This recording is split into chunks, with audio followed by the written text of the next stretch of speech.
sometimes when I'd close my eyes, I'd see his dick. And if you're a guy, you close your eyes and you see that, you can't help but question, am I gay? Like, am I gay?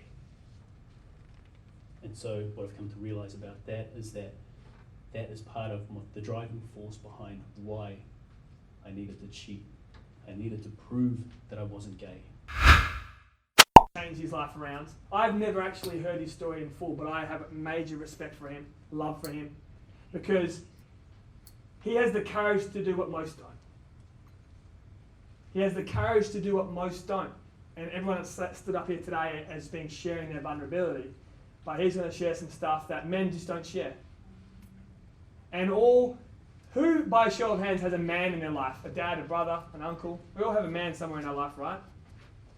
Men are all kind of fucked up. Because the truth is that we're told from the earliest age what to not. Cry. Don't be a girl. Don't show your feelings. We're told to be someone else from our earliest age, and when we get to this age, the catastrophic truth is it's the biggest killer of men under the age of 45, which is suicide. 90% of your pain comes from trapped emotions. 90% of your pain comes from trapped emotions. Men don't deal with it well and they make a choice. That's a choice you can never come back from. So, can I please get a massive, outstanding round of applause for Lachie?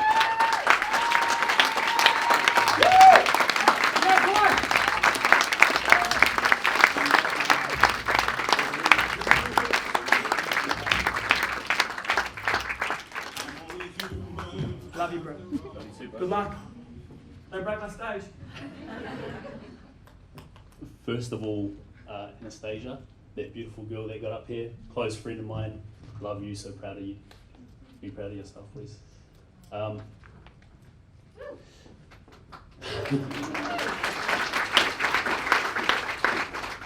So what I'm going to open with today is something that I rarely ever share, especially publicly. And it's something that I'll share and continue to expound upon moving forward. It's something, a part of my story, a part of me that is going to cost me relationships with people that I love and care about. Because it's a part of me that I've been hiding. And I feel that if I'm going to be this man who I believe I'm going to be, who's going to make mental health mainstream, then I need to be completely vulnerable and authentic. Because if I'm not sharing this part of my story, then the manipulation just continues. I just manipulate and deceive you because, like some sort of vulnerability magician, I'm just allowing you to see what I want you to see. And that's what vulnerability and authenticity is about. Showing everyone your flaws, exposing every bit of you, no matter how terrible, no matter how horrible.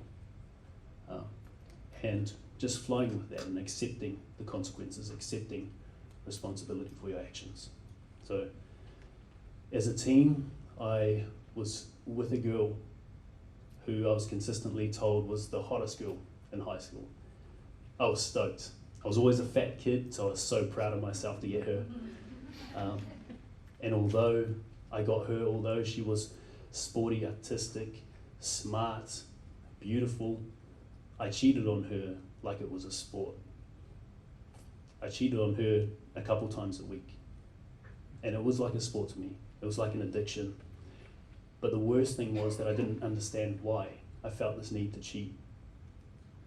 I just couldn't put my finger on why I had this girl that I dreamed of having, this beautiful, talented girl, and why I felt the need to have more. And so, because I was this cheater, I became a compulsive liar, compulsive manipulator, because I needed to keep that part of me hidden. I needed to keep her. And so any woman who even dare spoke to my partner about us hooking up, about me playing up or cheating, I fucking destroyed them. I became this puppet master, playing with people's strings. I became Thanos, destroyer of worlds and relationships. Straight up, nobody else mattered. And because I was that person to the women that I was cheating with to keep that part of me hidden, while also masquerading as this good guy, nice boyfriend, I began feeling like a fraud. Like, I went to sleep every night knowing that I was being a pig, knowing that I was hurting her, knowing that she would be hurt if she found out, knowing that I was destroying these relationships, these lives. And because of this deep knowing that I was a fraud, and knowing that no one else besides me and my close friends knew it, I developed this deep sense of self-hate and self-loathing. And that just got worse and worse. It eventually got to a point where I became dependent on alcohol and drugs. I began selling drugs. I became a mess, and I became this bottle of vodka a night chased by 3 to 4 pills sort of mess. I became this wake up, eat a pill for breakfast, eat a pill for smoko sort of mess. And although that was my escape from self-hate, it only made things worse, because I'm sure, as some of you will know, if you get fucked up to that level, any inhibition, any guilt, any sliver of morality goes out the window. And so I only cheated more, only lied and manipulated more, and so I hated myself more. And I just made an even bigger mess. I kept making that mess, kept lying, manipulating, cheating, until finally it caught up with me. My best friend at the time sent me a message, and I still remember this to this day, and it still makes me feel sick. I remember reading it, and it's saying, "You fucking pig, don't you ever talk to my girlfriend again." And this was someone that I truly loved, someone that I really cared about, one of the most beautiful souls I've met to this day. And he just found out that I'd been dirty texting his partner for the last couple of months. Up until that point, I'd been content, like I said, to destroy anyone who got in my way, anyone who threatened my false reality. I was quite happy to do whatever I had to manipulate everyone around me to hate that one person. And I did. But with him I couldn't, because I knew the sort of person he was, and I knew that I fucked up my life. And so it sounds like this is where consequences come, but they don't. Like, I ignored the situation, I avoided him, and ultimately I avoided everything by booking a one-way ticket from Auckland to Kalgoorlie. I did that under the guise that I was moving away, again, that mask of the nice guy, good boyfriend, moving away to set me and my girlfriend up for our future, make good money, buy us a house. Bullshit story. But 1 week later I was in Kalgoorlie, and I was about to start my FIFO journey. The most significant thing about that, though, is that I felt like I'd successfully run away from my mess, run away from my problems. And I hadn't faced any of it, none of it at all. And to this day, I still haven't faced any of it. That's why I'm sharing this. I'm sharing this because I need to accept responsibility. I need to welcome the consequences. And like I said, I don't want to be that magician. I don't want to let you see what I want you to see. I want you to see all of me and accept me for that person. And if you don't, that's fine. I have to accept it. I have to accept responsibility for what I've done, the way that I've treated people. But this is the beautiful thing about growth. It's the beautiful thing about vulnerability and authenticity, is that from this moment on, I can move forward knowing that I don't have to hide anything. This is the last thing that I have to uncover, the last bit of me that I'm ashamed of. And so moving forward from here, whether you like it or not, whether you accept me or not, I can be 100% raw, authentic, honestly me. And so if there's anyone sitting here right now who has something that they need to get off their chest, then please, either today or tomorrow, make an attempt to get that off your chest. Free yourself of that baggage and move forward as the person that you want to be. So I'm just grateful to be able to share that with you guys. Obviously, this is going to be a process for me moving forward, especially the conversations that I'm going to have, the relationships that I'm going to lose. It's going to be hard, but whatever comes, I deserve it.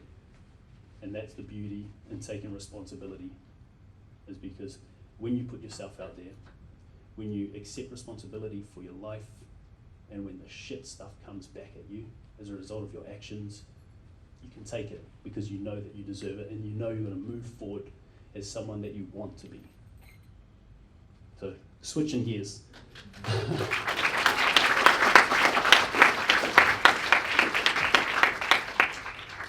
Switching gears, I'm going to fast forward 5 years. And yes, I only get worse as a man, so prepare yourself. Fast forward 5 years, I've been working in the FIFO industry for that time. I've got a new partner, been together for a couple of years. We now moved from Kalgoorlie to Perth, and although we know absolutely no one there, we're excited about the future, excited about the lifestyle, excited about being around the beach, because I don't know if you've ever been to Kalgoorlie, but there ain't no beaches there. And we were excited. I had an amazing job working 5 days away, 2 days back, 2.5K in the hand every week, and I was pumped with my life. I had friends there, I had purpose, I loved it, I was proud of myself. But my partner wasn't. She wasn't at all, and looking back now, she was deeply, deeply depressed. You see, anytime I went away, I was going back to that friend group. I was going back to free gym, people cleaning my room, free food, purpose and identity. But for her, when I left, it meant being alone in a city that she didn't really know. For her, me going away meant the only people that she connected with were the people that she worked with. And the only other time she got support was a half an hour that we were on the phone at night while she fell asleep, because she couldn't fall asleep otherwise. And it eventually got to a point where she began threatening to take her life if I didn't come back. And for me, like you've just heard. Hello. The battery ran out during filming, so there's about 1 minute, about a 1 minute gap, and I'll fill that in pretty quickly now. Give me a second. So I got to the point where my partner at the time was now threatening to commit suicide, and me being the FIFO worker, having all of my identity, my purpose, and that feeling of being worthy and enough tied up in being a FIFO worker, making a lot of money, working really hard, being a scaff bro, I found it really hard to understand her point of view. And because of the people that I was around, because of them saying that it was more than likely a ploy for attention, I took on that mentality and that mindset, and I didn't go home. Even when she finally attempted to take her life, I still didn't go home. Instead, I ended up harboring hatred for the woman that I thought was trying to take away my purpose, trying to take the only thing that validated me away, which was, instead, I harbored hatred for the woman that I felt was trying to take FIFO away from me, trying to take away my identity as the scaff bro, working hard, making a lot of money. And because of that, because I had that hatred, because I had that mentality, my identity was so wrapped up in being that person, I didn't have the empathy, I didn't have the awareness and the understanding, the vulnerability within myself to acknowledge the fact that this woman was just suffering. She was just suffering, and she just needed connection. She needed the support of the man that she loved. And unfortunately, I wasn't a man. I was that mess of a boy. But moving on from there, instead of coming home when she finally attempted suicide, I did the complete opposite. I extended that 5 days away to 4 weeks away. And so, as you can imagine, spending 4 weeks away, if she was like that with 5 days, it only got worse, and it eventually got to the point where it becomes so toxic, and I become that selfish, lying, manipulative boy who had wandering eyes again, and we eventually split. But what I didn't understand about my relationships up until that point, up until that separation with her. Lachlan, you can take it from here, right? Having a partner there on the side meant that anytime I was feeling low about myself, I could go back, like a validation servo. I could go back, refill, and then go and do what I had to. And so when we split, I fell apart. I began experiencing depression. And experiencing depression on site when you're doing 4 and 1, that's not a good space to be in. I eventually got forced to resign because at that time, no one really understood depression. No one had any empathy for depression. I was forced to resign, and like 6 hours later, 6 hours after signing that bit of paper, I was back in Perth, big old house that cost an arm and a leg, no friends, no family, no partner, no job, but most importantly, I didn't really have an identity. I wasn't this guy in a relationship, and I was no longer the hard-working FIFO scaff bro making a lot of money. I was still in good shape, I was still the gym junkie, but I was lost. And I remember that night, being alone in that house, sleeping on that couch. I remember feeling truly alone. That's the first time I ever felt truly alone. And moving on from there, I just dug myself a hole. I dug deeper into depression. I doubled down on my need for validation, so I got in even better shape. I abused steroids, and I got as much attention from as many women as I could. I was desperate, because that's all I had left. Now, 2 months into this desperation, I was in New Zealand for New Year's with a girl that flew over from Canada to be with me, and I get a call from my ex. She says, "Lachlan, I'm pregnant." My reaction was, "Fuck you. No, you're not. Why are you doing this to me? You're just trying to keep me in your life. I don't want it. I don't want you." And so for the next 8 weeks, I tried to force her into an abortion.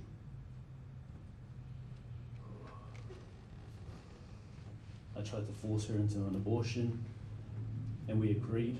And I remember getting a call after her first scan.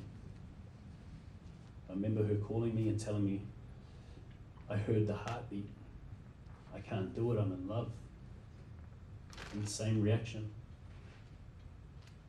I hated her. I thought she was only doing this to ruin my chance with this beautiful Canadian girl, or some of the beautiful girls that I was with in Perth. I thought she was doing this to keep me in her life. I thought she was doing this to ruin my chance at going back to FIFO.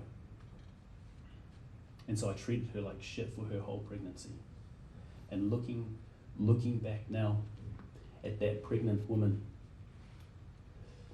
knowing that she was living alone, and I'd be on the phone to her making her cry while she was alone in her bed with a baby in her belly, my heart fucking aches for her. But that's the sort of man I was. I didn't care about anyone but me. No one at all. And so, fast forward to when baby's born, and everything sort of flips. I'm no longer this guy in good shape, so I'm no longer getting attention from women. I'm overweight. I've spent most of my FIFO savings. I put nearly all of it, 75k, into a business venture that I had no right even attempting, because I was so scared to go back to FIFO as half the man I left as. Baby's born, we begin creating this relationship, and now, because I'm no longer in shape, I'm no longer the FIFO worker, I'm not in a relationship, I cling to the last straw of identity that I had, which is being a dad. At 3-month mark, my ex decides that it's time for them to move over east, because she associates Perth with the pain, the suffering, and the hurt that I caused her. And at this point, I've got a little bit of empathy, a little bit of self-awareness, and so I can acknowledge the fact that I've hurt her that much, that she needs to move interstate to get away from me. And so I agree, and they go. But what I don't understand at that point about having a kid is that when you have a kid, it's like having a piece of your heart exist outside of your chest. And so when they went, they took that with them, and along with that piece of my heart, they took the last bit of identity. And so I was lost, absolutely had no purpose. I dug myself deep into depression, too scared to go back to FIFO, so I couldn't afford for the debt I got myself into. I couldn't afford child support, yada, yada, yada. I got myself into a hole, and I began borrowing money, thousands off my parents, hundreds off my brother who was still doing 4 and 1. And then when I got to my auntie, and I remember her giving me $100. I remember her giving me $100, and I remember thinking, this woman has never had money her entire life. She spent the majority of her adult life in poverty, and you are taking $100 from a woman that you know cannot afford to give it to you. That's when that cog clicked over in my head. That's when I realized I'd become a burden, not just financially, but emotionally as well. And that's when the conversation started. That's when I started telling myself that it'd be better for the people that I love if I wasn't here. My parents wouldn't want a piece of shit son. My daughter sure as hell doesn't want to have to tell her friends about her loser dad. So I obsessed about that thought for weeks. Wake up every morning with it, go to sleep every night with it, wake up at night thinking about it, fantasizing about not being here. Did that for weeks until one day I woke up and everything was calm. And if you've ever been in those sort of depths, if you've ever been in that pit of despair and hated yourself to that extent, to wake up and everything be fine, it's just fucking strange. But looking back now, I understand it's because I'd become content with the decision that I made. That morning I went out, grabbed the rope, strung it up, put a little wooden crate down, stepped up, put my head through and stepped off.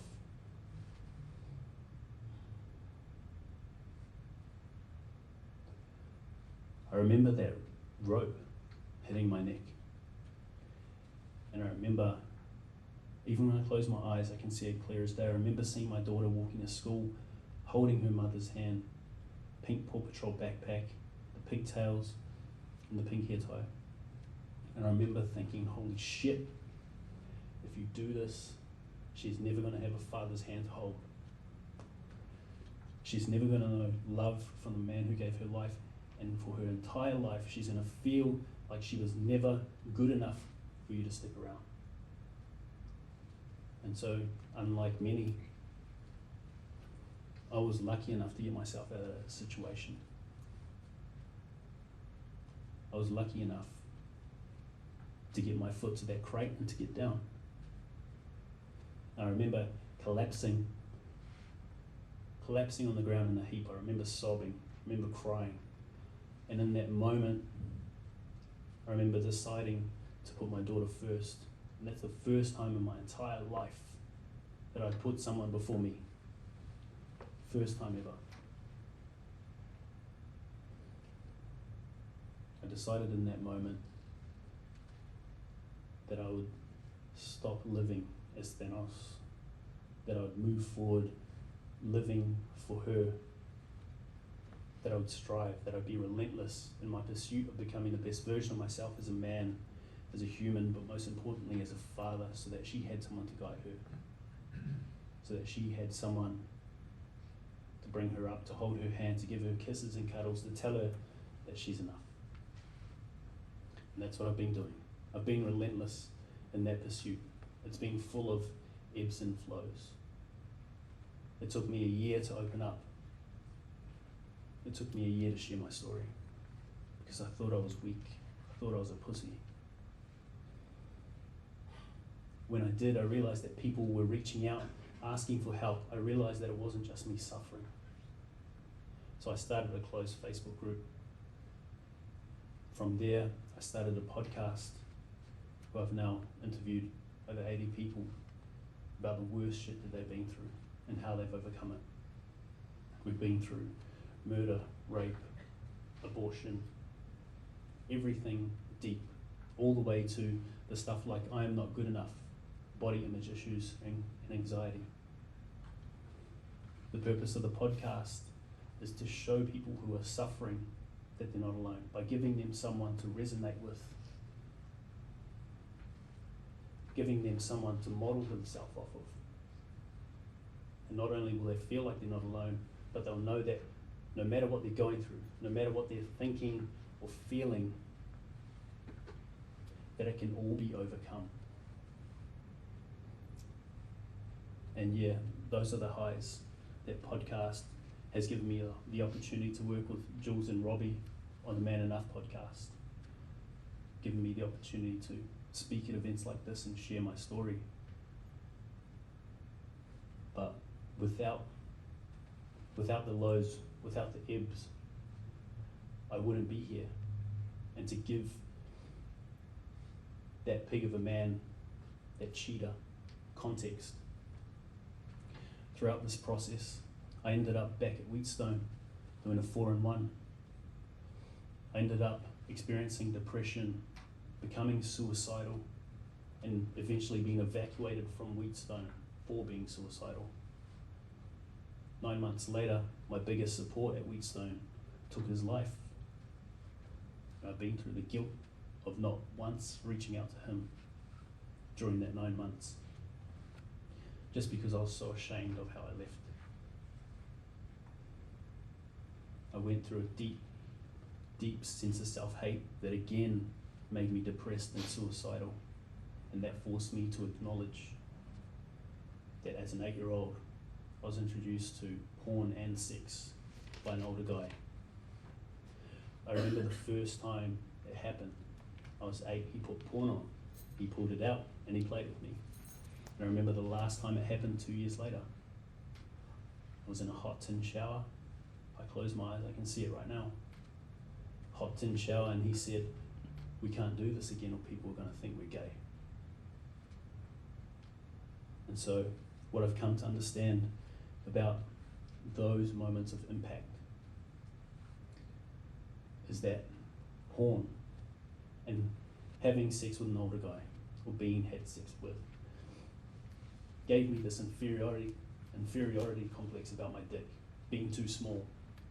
And so I carried that, and what better way to validate that it doesn't matter that you have a small dick than getting as much attention as you could, sleeping with as many women as you could. From porn, I also had this unrealistic expectation that I needed to find the woman that I was fantasizing about. Since 8 years old, I only stopped watching porn about 2 months ago. So from 8 years old until then, I wouldn't have gone more than 3 days without watching porn. And so what I've realized about that is that I've had this unrealistic expectation of what a woman was supposed to be, what a partner was supposed to be. And that's why that high school girlfriend, who was everything that I ever could have wanted, beautiful, smart, artistic, that's why she wasn't enough. And that's why no woman up until now has ever been enough. And with that moment, and that guy telling me that people are going to think we're gay, from then on, and up until this point that I went to see a counsellor about it, sometimes when I'd close my eyes, I'd see his dick. And if you're a guy, and you close your eyes and you see that, you can't help but question, am I gay? Like, am I gay? And so what I've come to realize about that is that is part of the driving force behind why I needed to cheat. I needed to prove that I wasn't gay. And without being vulnerable, without opening up, and without giving myself permission to work through these limiting beliefs and these moments of impact, the causes of those beliefs, I never would have got to this point where I had context as to why I was such a pig, why I was a dog. And the last one, which I'm sure is an underlying belief for many of you here right now, is that feeling of not being enough, that feeling of not being deserving of love. I had this moment with my father, who was my hero, who has always been my hero. I had this moment with him back in New Zealand. We went back to our village, our Māori village, and I remember saying to him when I left, I could not care less if I didn't see you again. Every time you speak, I just want to fucking uppercut you. And he took it like a champ. He told me he loved me, and he let me go. But that forced me to question why my hero had become someone I resented so deeply. And since that moment, I've worked through it. I've done breath work, done holographic NLP, done timeline therapy, and I've been able to go back to the moment that spawned that belief, that moment of impact. And that was him grabbing me by my head and trying to drown me in a bathtub. And from that moment, I remember thinking that my dad didn't love me. And over time, that turned into I'm not enough for him. And over time, that turned into I don't deserve love at all. And if you are someone who does not feel at their core that they deserve love, that they're not enough for anyone, what are you going to do? You're going to self-sabotage. And so, being able to work through all of these moments of impact, all of these underlying beliefs, to go back and to give that man context has been liberating, it's been freeing. It's given me freedom to move forward knowing why those specific things happened. It's allowed me to accept responsibility because I understand why I did them. No, it doesn't excuse it at all. I'm still ashamed of a lot of the behavior that I exhibited, but it gives me permission to move forward as the person that I want to be. And that's the message that I want to ram home. Give yourself permission this weekend. Give yourself permission to be vulnerable first within yourself. Once you've done that, once you can be vulnerable within yourself, give yourself permission to be vulnerable with others. And in that vulnerability, not only do you get to heal, but you show someone else that vulnerability is possible. You show someone else that taking that first step on that path towards healing is possible. And in essence, that's why we're all here. How much time? How much time we got left? I don't know what. All right, so for me, what I've come to understand about myself, my journey, the people that I've interviewed, and the people that I've worked with,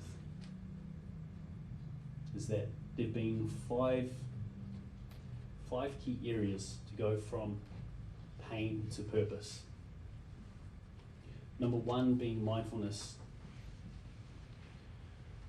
Who's heard the saying, thoughts become, what's that? 1 minute? Okay, shit. Yeah, I'll just give you the brief overview. If you want to know more, hit me up. 5 steps, pain to purpose, mindfulness. Thoughts become things, but they become feelings, words, and actions. They don't become end goals. They don't become objects. Thoughts determine your behavior, therefore determine your interaction with people, the world around you, and therefore determine the way that you live your entire life. Number 2 is self-awareness, journaling. Add that to the end of each day. Pose questions that are going to bring your awareness to the behavior that you are exhibiting. Again, we can talk about this later. Through self-awareness and through questioning why you're exhibiting that behavior, you cultivate vulnerability. Like I said, first within yourself, and then as you get comfortable enough with others. 3 is identifying the beliefs and causes. You're pretty lucky that you get to do a lot of that here now. Identifying the belief and identifying that moment of impact, or those consecutive moments of impact that spawn that belief. And please do that with a practitioner or someone who can hold space for you, because revisiting leads to re-experiencing, and that's more than likely going to be traumatic. Number 4 is reframe and recreate. Reframe the story. Look back at it with those more empathetic, vulnerable, self-aware eyes. See that person for the hurt soul that they are. See them for the person who just did not understand how to express themselves, and send them love for not understanding how to express themselves. Recreate. Visualization and affirmation, which I'm sure you're going to learn this weekend, so I'll skip over that. And then number 5 is teach, one of the most important ones. Teach. And that means turning up authentically you. That is why I did what I did today. It's not enough to just turn up and tell your story. It's not enough to just turn up and say what you feel you need to say. You have to be authentic, you have to be real, genuine, and honest. And when somebody comes back to you and they tell you that you're the reason that they changed their life, you're the reason that they're still here for their kids, that's when you know you'll have turned your pain to purpose.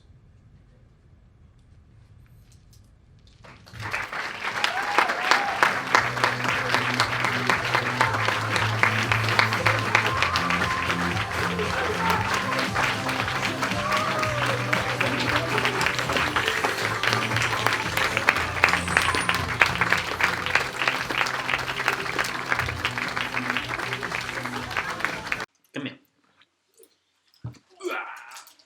You got a popcorn on your face.